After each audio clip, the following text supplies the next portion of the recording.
우리 옆 사람과 함께 한번 축복의 인사를 한번 먼저 나눠봅시다. 당신에게 소망이 넘치길 바랍니다. 소망은요, 살게 하는 힘이 있어요. 소망은 사람을 움직이고 실제로 살게 하는 힘이 있어요. 여러분 이거 믿으세요? 릭 스나이드라고 하는 그 심리학자가 있는데, 이 사람은 희망에 관심이 많았어요. 사람들이 품고 있는 희망, 그리고 그 희망에 대한 것을 조금 이렇게 체계화를 시켜보려고 했었던 그런 심리학자였어요. 근데 그분이 한번 이런 조사를 했는데, 대학 신입생들을 이제 추적해 봤어요. 그들이 대학에 들어오는 과정에서부터 대학 생활을 진행하고 또 졸업 후에 이제 그들이 인생의 이제 사회생활에 출발을 해서 열매를 맺는 과정을 쭉 추적을 해봤어요. 추적하면서 이분이 이제 뭘 보고자 했냐면은, 정말 인생에 큰 영향력을 주는 것이 무엇일까, 그거를 보고자 했던 거죠. 그래서 몇 가지를 이제 요소들을 가지고 봤는데, 그 학생들이 대학에 들어올 때 봤던 입학시험의 점수, 그리고 대학 생활하면서 가졌던 학점, 그리고 나서 이제 그 학생이 품고 있는 어떤 꿈과 희망의 크기, 꿈과 희망, 그리고 나서 이제 대학 졸업 후에 맺게 되는 열매, 이런 요소들을 조사를 해봤어요. 그 결과가 어떻게 나왔냐면은, 입학시험 점수보다 희망을 마음속에 품고 대학에 들어온 사람들이 입학시험의 점수보다 그러니까 입학시험의 그 점수의 높고 낮은과 상관없이 희망을 가슴에 품고 대학에 들어온 사람들이 더 대학 생활에 적응을 잘했다 하는 겁니다. 점수가 조금 낮아도 그 학생의 가슴속에 품고 있는 꿈이, 희망이 컸으면 대학 생활의 적응이나 그리고 오히려 학점이나 이런 것도 더 좋았다는 거예요. 그런가 하면 이제 졸업한 다음에 그 사람들의 어떤 사회적 생활의 성취도를 보니까, 성취가 높은 사람들을 또 조사해 보니까, 대학 다니면서 학점이 높냐 낮냐 보다도 그 사람이 가지고 사회생활을 하러 나갈 때 그 사람 가슴속에 품고 있던 그 꿈과 희망의 크기에 따라서 열매가 달라졌다는 거예요. 그래, 요는 이거죠. 어떤 점수, 대학에 들어갈 때나 대학 생활 하면서나 어떤 점수보다도 더 중요한 것은 그 사람의 가슴속에 어떤 소망이 있느냐, 어떤 꿈이 있느냐, 이것이 그 사람의 인생 속에 영향력을 더 크게 미쳤다는 것입니다. 예. 그러니까 소망은 사람을 살게 하는 힘이 있거든요. 그리고 해내게 하는 힘이 있고 성취하게 하는 그 능력을 제공해 준단 말이에요. 예. 그러니까 우리가 우리 자녀들을 키울 때, 여러분,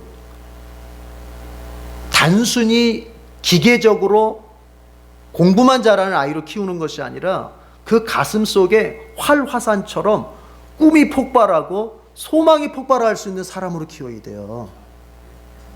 우리는 교육에 좀 뭔가 문제가 있어요. 입시 위주의 교육이라고 하는 것은 바로 그 입시 위주의 교육의 핵심은 뭐냐면, 다른 게 아니라 꿈 중요하지 않고 소망 중요하지 않고 그냥 점수만 잘 받아내는 기계로 만들고자 하는 거예요. 점수만 잘 받아내는 기계. 그 아이가 무슨 꿈을 꾸고 어떤 재능을 가지고 어떤 소망을 가지고 있는지는 그거는 그냥 무시해버리고, 도대체가 점수라고 하는 것을 어떻게 하면 더 잘 받을 수 있을까, 그래서 점수로 아이들을 줄 세워버려서 여기서부터 여기까지는 점수를 기준해서 훌륭한 아이, 여기서부터 여기까지는 나고자 이렇게 그렇게 만들어가는 게 입시주의 교육이라는 거 아닙니까? 그러나 여러분, 사람으로 하여금 살게 만들고 사람으로 하여금 인생을 극복하게 만드는 힘은 점수에 있질 않고 소망에 있어요. 소망. 그러니까 그거를 심어주면서 그거를 바탕으로 해서 그가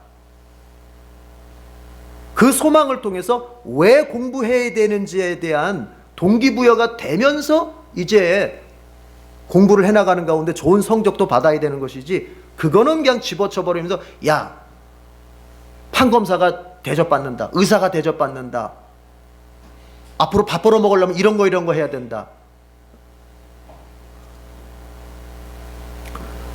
헬렌 켈러는 보지 못하고 듣지 못하고 말하지 못하는 장애를 3가지를 동시에 가지고 태어났지 않습니까? 그러면은 우리의 교육 방식으로 보자면 그 사람은 인생에 이미 낙오자가 되었고, 그 사람은 사회생활에 끼어들 여지가 없어요. 우리 사회의 관점으로 보자면. 그러나 그는 하버드대를 나왔고 교육계에 큰 영향을 미쳤고, 뿐만 아니라 미국 정치계에서도 어떤 사회주의에 대한 영향력, 그게 바람직한 건 아니겠지만은 어떤 정치 사상에 큰 영향을 준 인물로 평가되고 있어요. 헬렌 켈러가. 이렇게 3가지의 장애를 동시에 가진 사람이 우리 사회의 관점으로 보자면 그냥 자기 밥벌이도 못해서 그냥 나고자로 살아가야 될 사람이 미국의 전 사회를 들썩들썩하게 영향력을 미치며 살았다고 하는 그 헬렌 켈러가 이런 말을 했습니다. 한번 따라해 보실까요? 참된 소망은 모든 일을 가능케 한다. 소망이 일을 가능케 한다는 거예요. 그 사람의 태어날 때의 배경, 그 사람의 현실의 지금의 처지, 그 사람이 가지고 태어난 능력의 정도가 문제가 아니라, 만약 그의 가슴 속에, 그의 영혼 속에 참된 소망이 있다 한다면 그는 그런 모든 것들을 넘어서서 일을 가능케 한다는 거예요. 그런데 여기에 소망은 참된 소망이에요. 왜 참된 소망이겠어요? 여러분, 어떤 것은 소망처럼 보이는데 개꿈일 때가 많거든요. 바란다고 해서 다 소망이 아니잖아요. 참된 소망이에요. 항상 얘기했지만 개꿈과 진짜 꿈은 어떤 차이일까요? 거짓 소망과 참된 소망의 차이는 뭘까요? 그것을 가루는 기준은요, 대가를 지불하느냐 안 하느냐예요. 거짓 소망은 나 자신을 속여요. 나 자신으로 하여금 인생을 낭비하게 만들어요. 그저 내게 소망이 있다, 내게 꿈이 있다 하는 것 가지고서 나 자신을 속이면서 살아요. 그러나 뭐를 전혀 안 해요? 그 소망을 위해서 시간적으로, 물질적으로, 나의 에너지로 대가를 지불하지 않아요. 한마디로 노력하지 않는다는 얘기예요.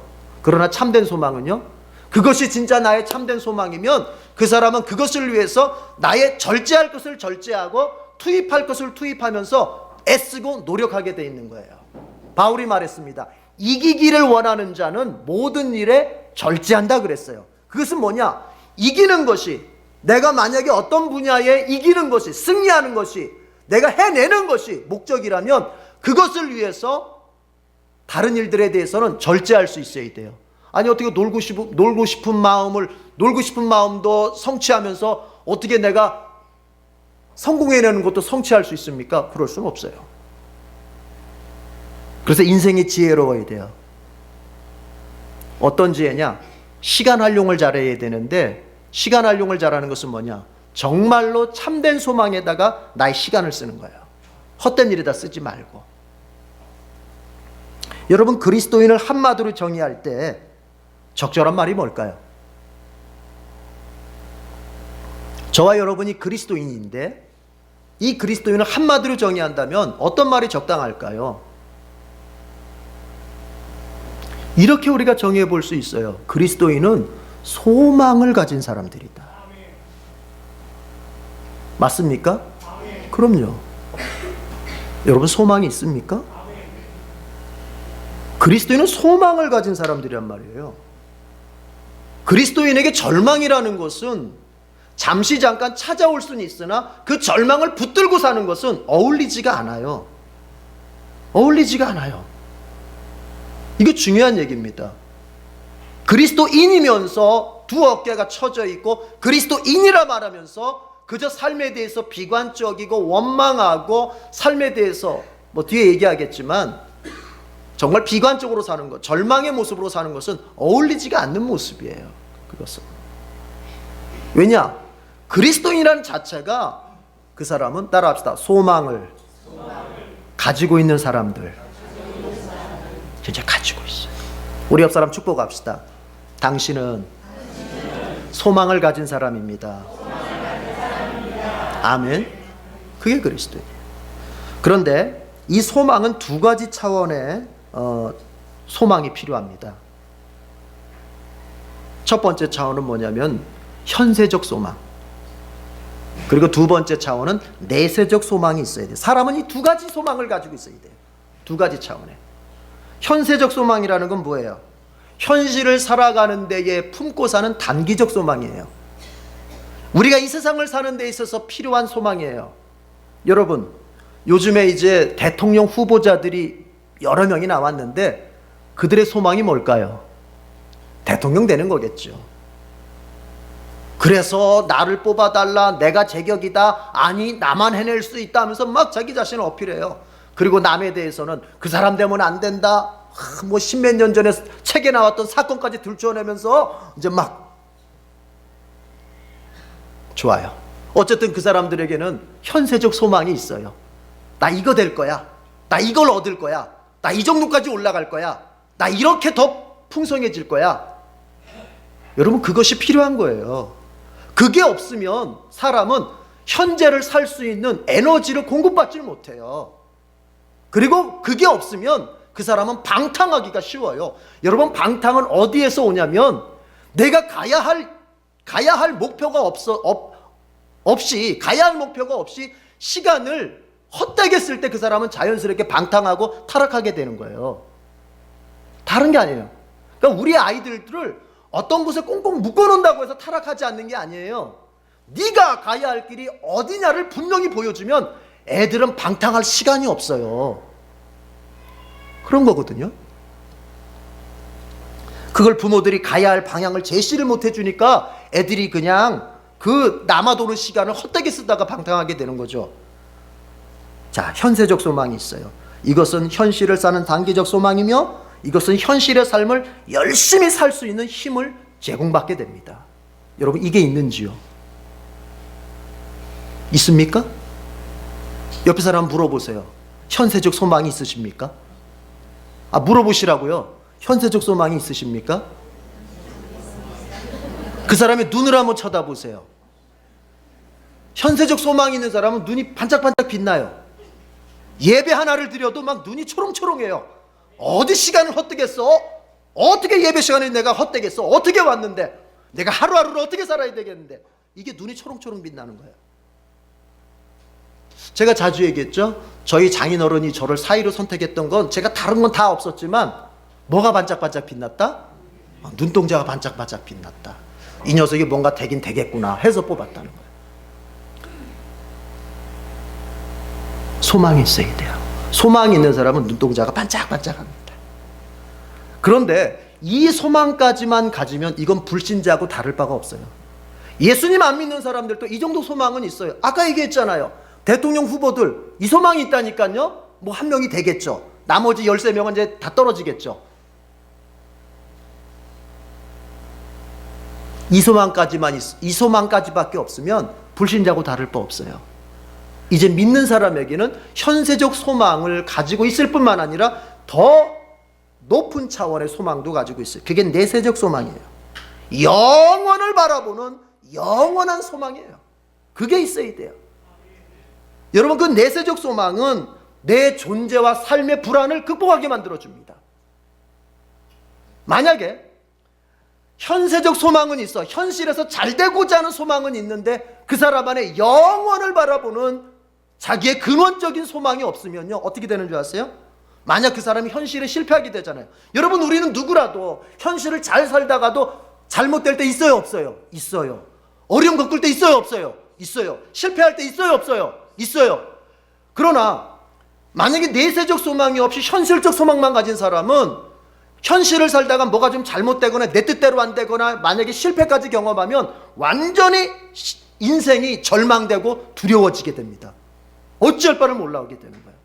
그러나 현세적 소망뿐만이 아니라 내세적 소망을 가진 사람은요, 만약에 현실을 살다가 잘 되면 누리지만 만약에 실패했어도 그 존재가 흔들리질 않아요.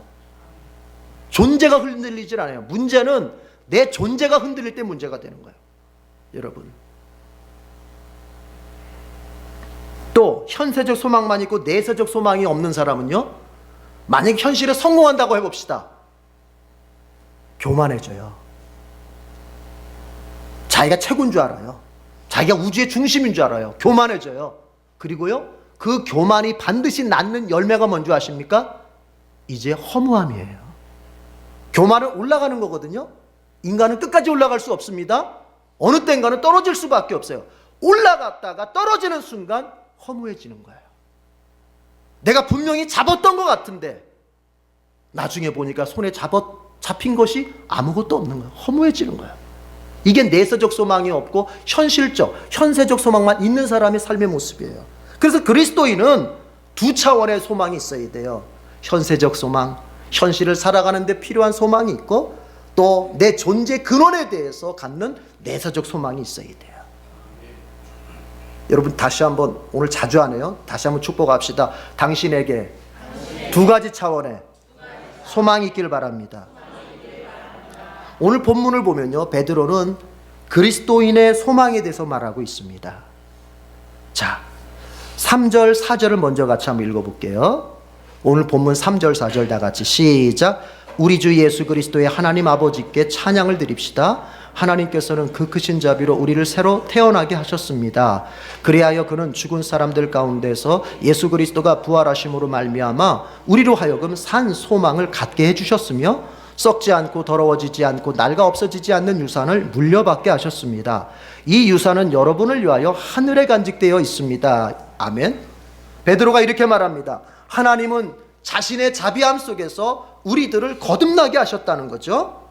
그리고 이제 예수님의 십자가의 죽으심과 부활을 근거로 해서 우리에게 산 소망을 주셨다는 거예요. 그런데 이 산 소망이라고 하는 것은 썩지 않고 더러워지지 않고 낡아 없어지지 않는 거예요. 무슨 얘기입니까? 영원한 것이라는 거예요. 영원한 것. 즉 변질될 수 없는 거예요. 여러분, 영원하다는 것의 가장 큰 특징은 변질이 없다는 거예요. 이 산 소망은 바로 그 영원한 것입니다. 그리고 그 산 소망은 우리를 위해서 어디에 간직되어 있어요? 하늘에 간직되어 있다는 것입니다. 여러분, 하늘에 간직되어 있다, 이 표현, 이것은 뭐냐? 하나님이 가지고 계시다는 얘기예요. 하나님이. 그러면 이게 너무 중요한 이유는 뭐냐? 하나님이 가지고 계시기 때문에 어느 누구도 그 소망을 뺏어갈 수 없다는 얘기예요. 하나님이 우리에게 주신 소망을 만약에 우리에게만 맡겼다면 우리는 잃어버릴 수 있고, 우리는 그것을 변질시킬 수 있고, 우리는 그것을 어딘가에서 놓쳐버릴 수 있어요. 그러나 우리를 위하여 예비하신 그 소망을 누가 간직하고 계세요? 하나님이 간직하고 계시는 거예요. 제가 우리 애들한테, 야, 이거 좋은 거니까, 귀한 거니까 아빠한테 맡겨. 그러면 애들은, 싫어요, 내 건데 왜 아빠가 가지고 계세요? 그러다 자기가 가지고 다니다가 나중에 어떻게 해요? 잃어버려. 그럼 그 책임을 누구한테 돌려? 아빠한테 돌려. 그런데 하나님이 가지고 계십니다. 여러분, 우리의 소망의 유효성이 영원한 이유가 거기 있는 거예요. 그런데 그 하나님이 우리를 위해서 하나님 스스로가 간직하고 계시다. 자, 그런데 이 질문을 던져봐야 돼요. 도대체 이 소망, 이 산 소망이라는 게 뭐냐? 베드로가 말하는 이 산 소망이라고 하는 것을 우리는 뭐라고 이해를 해야 될까? 여러분, 그게 5절에 있어요. 5절 다 같이 읽어봅시다. 시작. 하나님께서는 여러분의 믿음을 보시고 그의 능력으로 여러분을 보호해 주시며 마지막 때에 나타나기로 되어 있는 구원을 얻게 해 주십니다. 아멘. 여러분, 베드로가 말하는, 성경이 말하는, 하나님께서 말씀하시는 그리스도인의 산 소망은 바로 그리스도께서 재림하실 때에 나타나기로 되어 있는 구원을 말하는 것입니다. 그래서 4절에 나오는 썩지 않고 더러워지지 않고 낡아 없어지지 않는 유산, 그리고 3절에 나와 있는 우리로 하여금 우리에게 주신 산소망, 이것은 바로 5절에 구원을 의미하는 거예요. 구원을. 여러분, 이미 우리는 구원을 받았습니다 라고 말할 수 있어요. 그리고 우리는 지금 구원을 받고 받아가고 있습니다 라고 말할 수 있습니다.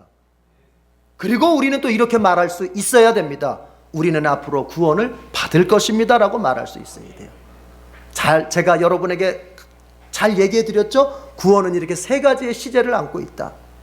우리가 이미 받은 구원은 어떤 구원입니까? 신분상의 구원입니다. 마귀의 자녀에서 하나님의 자녀가 됐습니다. 흑암의 아들에서 빛의 아들이 되었습니다. 저주의 자식에서 복의 사람으로 내 신분이 바뀌었습니다. 받았습니다. 그리스도의 구속, 그리스도의 피 흘림을 통해서 우리는 그것을 받았습니다. 그리고 이제 신분을 먼저 구원하신 하나님께서는 우리를 이 세상 살아가는 동안 하나님 닮아, 그리스도를 닮아 점점 거룩하게 되어가는 성화의 구원을 이루어 가십니다. 내 신분은 바뀌었지만 아직도 내 성격은 개차반입니다. 내 신분은 하나님의 아들로 바뀌었는데 아직도 살아가면서 사랑하는 것은 세상 것을 더 사랑합니다. 내가 하나님의 자녀가 되어서 영광스러운 신분은 얻었지만 아직도 내 살아가는 모습 보면 너무 천박하고 누추합니다. 그런 우리를 하나님께서 성화를 통해서 점점 그 신분에 걸맞는 수준으로 우리를 바꿔가십니다. 이것이 우리가 받아가는 구원입니다. 그러나 그것이 끝이 아닙니다. 우리는 그렇게 주님으로부터 구원을, 거룩함의 구원을 받아가다가 주님께서 오시는 그날, 이제 우리에게 단번에 완성이 되는, 단번에 하나님 자녀답게 되는 그 구원의 완성을 내려주시는 거예요. 여기서 말하는 바로 그 구원은 마지막 때에 나타나기로 되어 있는 5절의 구원이라고 하는 것은 바로 그 완성된 구원을 말하는 거예요. 이것이 바로 그리스도인에게 남겨진 산소망이라는 거예요. 그래서 때로는 내가 예수 믿는 사람이고 내가 구원받은 사람인데 내가 왜 이 정도밖에 못 사나? 내가 구원받은 사람으로서 거룩하게 살아야 되는데 내 수준이 왜 이 정도밖에 안 되나? 때로는 내가 속상하고 때로는 절망스럽기도 하고 내 수준이, 신앙의 수준을 보면서 너무 낙심될 때도 있지만, 그 마음 아플 때도 있지만, 우리가 완성된 구원을 받으면 우리는 다시는 그런 낙심, 그런 속상함, 그런 아픔 없이 주님과 함께 영생의 복락을 살 수 있다는 얘기예요. 그래서 소망이에요. 시작은 됐지만, 그래서 진행은 하고 있지만 아직은 완성이 되지 않았기 때문에, 완성품이 아니기 때문에 우리는 완성품이 아닌 것을 보면서 속상해하는 그 마음, 이제 그것을 벗을 수 있는 날이 있다고 하니 그것이 바로 소망이라는 거예요. 그러면서 동시에 성경은 이렇게 얘기합니다.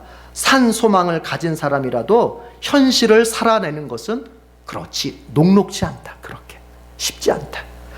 여러분, 신자의 현실을부터 한번 얘기해 봅시다. 6절 한번 봅시다. 6절. 아무리 구원받은 신자라도 그가 처해져 있는 현실은 이렇습니다. 6절 다 같이 읽습니다. 시작. 그러므로 여러분이 지금 잠시 동안 여러 가지 시련 속에서 어쩔 수 없이 슬픔을 당하게 되었다 하더라도 기뻐하십시오. 여기서 여러분은 누굽니까? 구원받은 신자입니다. 예수님의 제자된 사람들입니다. 그런데 그들이 처해 있는 현실은 어떻습니까? 여러 가지 시련 속에 있습니다. 어쩔 수 없이 겪게 되는 슬픔 속에 있습니다. 이게 신자가 살아가는 현실이에요. 우리가 구원받았다고 해서 우리가 당장에 모든 것을 천사처럼 고통도 느끼지 않는 삶을 살게 되는 게 아니란 말이에요. 우리가 구원받았다고 해서 어제까지 힘겹게 남아있었던 가정의 문제가 오늘 아침 싹 해결되는 게 아니란 말이에요. 우리가 구원받았다고 해서 내 삶에서 찌그러지고 망가지고 상처투성이었던 삶이 갑자기 확 사라져서 내가 아무런 감정도 없는 사람이 되는 게 아니란 말이에요. 여전히 우리에게는 겪어야 할 시련이 있고 겪게 되는 시련이 있는 것입니다. 우리는 여러 가지 시련을 당합니다. 여러분, 제가 우리 교우들을 보면서, 우리 아까 기도자께서도 그런 기도를 하셨지만은 진영이가 아픕니다. 우리 또 김선아 집사님, 한기민 집사님 자녀 태중의 아이도 땡큐도 벌써 심장이 아프다고 합니다. 여러 가지 시련을 겪습니다. 또 어쩔 수 없는 시련도 있습니다. 여러분, 세월호에 자녀를 태워보냈던 그 부모들, 사람의 힘으로는 어쩔 수 없는 시련을, 내가 지켜줄 수도 없고 내가 함께 해줄 수도 없었던 시련을 그 부모들은 겪었습니다.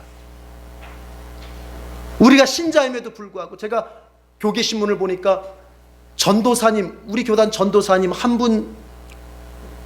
분도 자기 자녀를 세월호 속에서 잃었더라고요.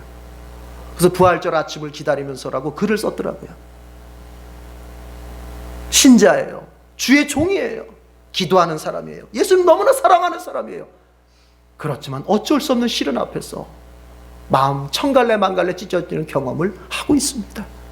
이게 신자의 현실이에요. 다르지 않아요.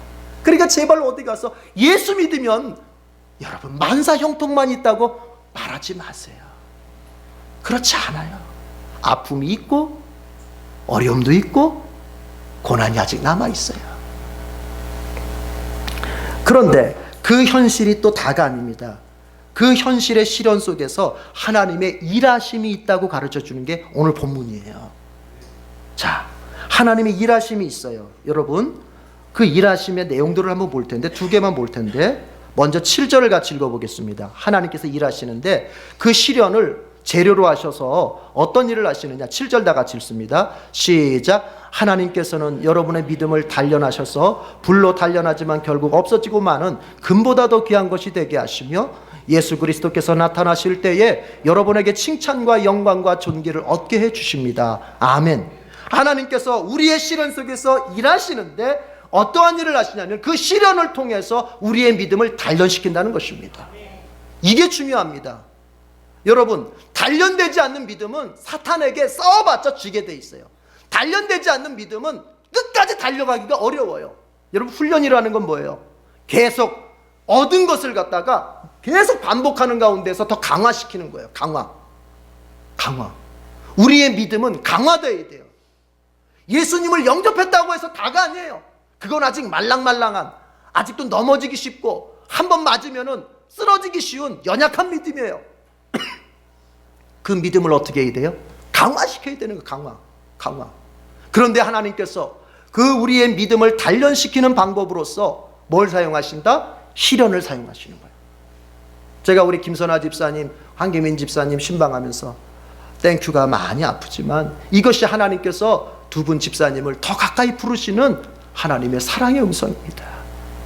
하나님께 더 붙어있게 하시려는 하나님의 사랑의 메시지입니다.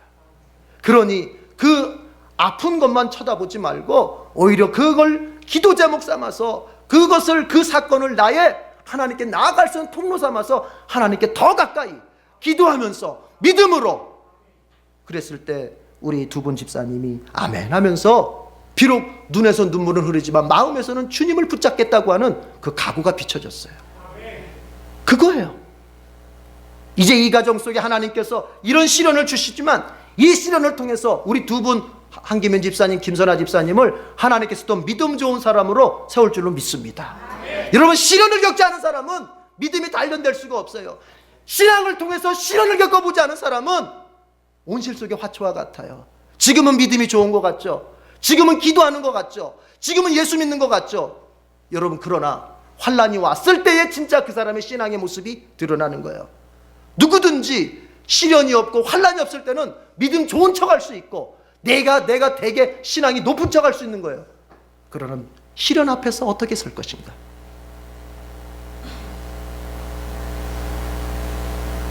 그 시련 앞에서 내가 무엇을 선택할 것인가? 정말 하나님을 믿고 하나님 앞에 내가 맡기고 하나님 의지할 것인가? 아니면은 속상함만을 따라서, 감정의 어려움만 따라서 네가 그냥 막 감정대로 해버릴 것인가? 선택해야 돼요. 베드로는 말합니다. 하나님께서는 여러분의 믿음을 시련을 통해서 단련하고 있습니다. 여러분, 단련하면요, 그것이 끝이 아니에요. 단련에는 목적이 있는 거예요. 훈련에는 목적이 있는 거예요. 그 훈련의 목적이 뭐냐? 주님께서 다시 오실 때 우리의 믿음이 주님 앞에 칭찬과 영광과 존귀함의 대접을 받게 하려고 하는 겁니다. 여러분, 믿음도 차이가 있어요. 믿음이라고 다 같은 믿음이 아니에요. 믿음의 수준 차이가 있어요. 믿음이 아주 정말 높은 사람이 있고 믿음이 낮은 사람이 있어요. 믿음이 견고한 사람이 있고 믿음이 되게 약한 사람이 있어요. 믿음이 좋은 사람이 있는 반면 믿음은 가졌는데 그 믿음이 되게 천박하고 나쁜 믿음도 있어요. 그런데 우리 주님께서 시련을 통해서 우리의 믿음을 단련하실 때는 주님 앞에 칭찬과 영광과 존귀함을 얻게 하는 믿음으로 만들어 주시려고 우리를 시련하신다는 것입니다. 이 시간 이 예배를 드리면서 삶의 시련을 겪고 있는 우리 성도들에게 주님께서 말씀하십니다. 그것은 너희들을 버린 증거가 아니다. 그것은 너희들을 사랑하지 않는 증거가 아니다. 그것은 오히려 너희의 믿음을 좋게 하려는 나의 계획의 일부다라고 말씀하십니다. 믿음을 갖고요.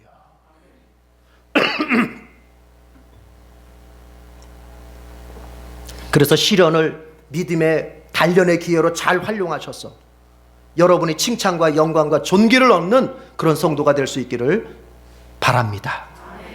그런가 하면 하나님이 우리의 시련 속에서 일하심이 또 어떤 내용이 있냐면 5절 다 같이 봅시다. 다시 한번 5절 다 같이 읽습니다. 시작. 하나님께서는 여러분의 믿음을 보시고 그의 능력으로 여러분을 보호해 주시며 마지막 때에 나타나기로 되어 있는 구원을 얻게 해 주십니다. 하나님께서 그의 능력으로 우리를 보호해 주신답니다. 우리가 시련을 당할 때 그저 방치하는 게 아니라 우리의 시련을 당할 때 어디 멀리 외면해 계시는 것이 아니라 우리의 시련 속에 함께 하시며 우리의 시련 속에 동행하시며 우리를 도와주시고 우리를 붙들어 주시고 보호해 주신다는 겁니다. 여러분, 다윗의 믿음은 어떤 믿음이었느냐? 그저 책상에 앉아서 머리로만 이해하는 믿음이 아니었습니다. 다윗의 믿음은 시련 속에서 단련된 믿음이었습니다. 그는 사울에게 쫓기기를 10여 년을 어떻게 쫓겼습니까? 이렇게 고백합니다. 죽음과 나하고의 거리는 한 뼘밖에 안 된다. 한 뼘밖에. 나는 언제든지 사울에 의해서 죽을 수밖에 없는 그런 처지에 놓여 있다. 이런 상태 속에서 10년간을 도망자 생활, 쫓기는 생활을 했습니다. 왕에 의해서 쫓기는 신세. 여러분, 그게 어떤 걸 같아요? 그런데 사울이 이렇게 고백합니다. 내가 사망의 음침한 골짜기를 지날지라도 주께서 나를 안위하시고 함께 하시면 나는 넉넉히 감당할 수 있다고 말합니다. 그것이 바로 이 믿음이에요. 우리가 사망의 음침한 골짜기, 죽음과 같은 인생의 위기를 지나가요. 사업하다 보면, 가정을 꾸려가다 보면, 내 인생의 진로를 열어가다 보면 도대체가 나에게는 다시는 일어날 수 없을 것 같은 죽음과 같은 인생의 골짜기를 지나가요. 그러나 이렇게 다윗은 말하는 거예요. 그런 골짜기일지라도 하나님이 함께 하신다면 나는 이겨낼 수 있고 나는 성공할 수 있다는 것입니다. 이 믿음이 충만하기를 바랍니다. 우리 옆 사람 이렇게 권면해봐요. 하나님께서 당신의 시련 속에서 함께 하십니다. 그럼요. 그것이 베드로를 통해서 우리에게 주시는 말씀이에요. 자, 이제 그러므로 결론을 이렇게 내려야 되겠죠. 그렇다면 구원의 소망을 가지고서 시련의 현실을 살아가는 성도의 태도는 어떠해야 될까? 베드로는 그걸 알려주고 있습니다. 여러분 6절을 보십시오. 6절 다 같이 다시 읽겠습니다. 시작. 그러므로 여러분이 지금 잠시 동안 여러 가지 시련 속에서 어쩔 수 없이 슬픔을 당하게 되었다 하더라도 기뻐하십시오. 따라합시다. 기뻐합시다. 기뻐합시다.